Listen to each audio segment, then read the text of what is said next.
Hello，大家好啊！今日係2026年2月20號，農曆新年大年初四。我係 Anna， 去咗青衣城試呢間新開嘅68蚊日式沙煲沙煲套餐。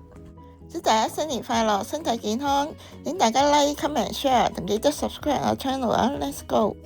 今日去嘅就係位於青衣城3樓呢間新開嘅一人一鍋餐廳。餐廳細細間，但係都好爆場。每次 order 嘅牛肉都係師傅即切嘅，好新鮮。台面有新推介168嘅和黃套餐，加18蚊有濃厚意大利番茄湯，送馬蘇里拉芝士。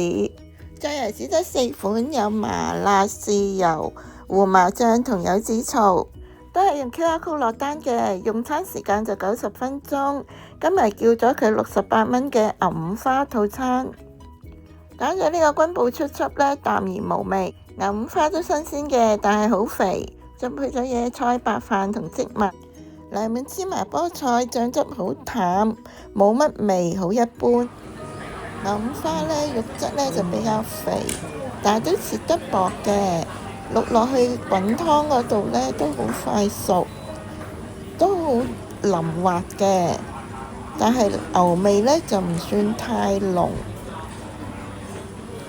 肉本身係完全冇味嘅，肉汁又唔多，所以就一定要點埋醬油嚟食。但係醬油嘅味道又唔算太出色，好一般，係比較平凡咗啲。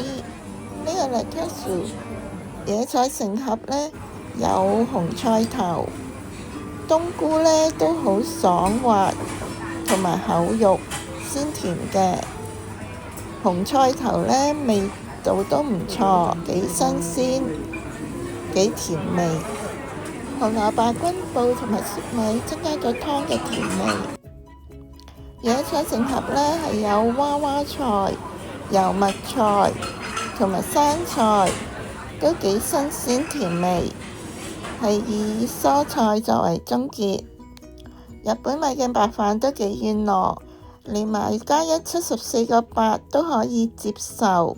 今日分享係咁多啦，多謝大家收睇，我哋下條片再見啦，拜拜。